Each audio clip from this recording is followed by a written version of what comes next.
All right, welcome back to Rolling History. This week we're going to finish up the battery box, and then we're going to take the front seat riser and the rear seat riser out of the car so we can make some patterns and make some new ones.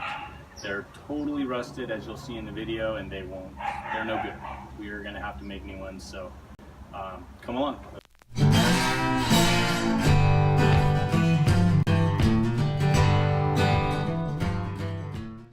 Okay, today we're going to work on a few things. First, we're going to take all the hardware, the old hardware, off the battery box and put it on the new one. And we're going to do that by grinding out all the old rivets and then straightening out what we can, drilling holes and riveting the parts onto the box. When we're finished with that, we're going to work on taking some of the old sheet metal out of the back of the car where the seats are. It's really rusted. I'm sure in the videos, if you've been watching, you've seen it. And we're going to take those out so we can take some measurements, make some patterns, and start to make some new pieces there. So that's what we're going to work on. Let me get started.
Alright, I got everything all cleaned up, and on the areas where they're going to mate up,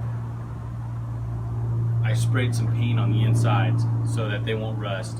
It's a little bit on the outside of it, but we'll sand that off when we're ready to paint. So I just wanted to have something on the inside so that it doesn't kind of seep in there and then rust and have little rust lines coming down. So that's why I painted the insides. So right now I'm going to hook up the air hammer. I've got these little rivets. These are not pop rivets, they're the actual old style rivets that you have to use a buck and a hammer. I actually have a air hammer, and this is an aircraft end for doing aircraft wings. It's concave a little bit, just like the head of the rivet. It's not exact, but I think it'll be okay. If it starts smashing them, then we'll have to come up with plan B. But for right now, we're going to give it that a shot. Alright, so I got all the rivets in this side, and I got this little bracket on for holding the top on. I'm just starting to work on this side here.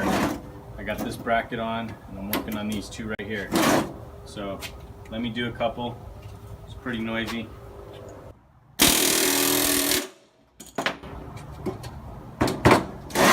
Alright, all done. Alright, this is the inside of the box. You can see all the rivets. They're all smashed in. I guess that's what you would call the term. But then when you look at them on the outside, you can see the rivet heads are still really nice. So I'd say that turned out pretty good. Now there's a top for it. Some of the guys from the Dodge Club told me that there is a top.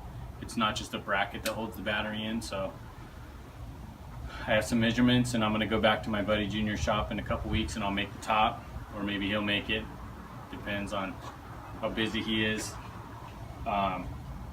So that's the battery box, and now let's get on to tearing out the front and the back seat stands on the car. They're really rusty, and I got to make some new ones. So let's go do that. All right, so here we have some of the sheet metal for the back of the car. And that pretty much that seat pan where it sits right there is all rusted out, and also up here, you know, down at the bottom. The front seat is all rusted. And then the front is completely rusted out on this side. So what we're going to do is we're going to try and take all of this out without ruining anything else. This is the back seat. So we're going to try to take from right there all the way across to the other side and that whole pan out of there. And we're going to do the same thing with the front seat.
All right, here's the front seat riser, and as you can see, well, you saw it coming out of the car.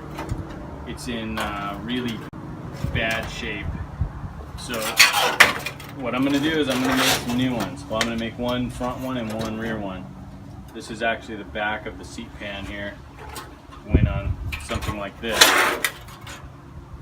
So believe it or not, this isn't that hard of a job, even though it looks like some work. It's not that big of a deal. It's actually not too bad, and it will probably just take me a few hours, and I'll have a new one. So here's what we're up against. I cut it out right there of the car, and this piece right here is just a long piece folded in half and then bent over the top, you know, kind of pressed on. So it's not that hard. This shouldn't be too big of a deal. The hardest part is right here where you have to put the bead deep into the center. That's going to be the hardest part. The rest of it is pretty much just cutting it out, making a pattern and cutting it out, and a few basic bends. I mean, there's a 90 there, and not that much more. It shouldn't be too hard. It's got a couple beads rolled into it in the back here, and I'm assuming at one point it had a bottom, although it doesn't anymore. So I'll come up with you know, it looks like there's a flange in here and something left of the bottom in here. So I'm gonna put a bottom in it because I actually believe probably could store some things down in there once it's all done. Maybe my stick for measuring my gasoline. So I'm gonna also take this down to my buddy Junior's shop. He doesn't know that yet, so he'll be watching the video and he's gonna learn it the same time you are, and we'll go from there. All right. Thanks for watching this episode of Rolling History. If you haven't already subscribed to our channel, please do so. And we'll be back next week with another video. Not sure what we're going to be doing. Sooner or later, we're going to get back to that steering wheel, but just not yet.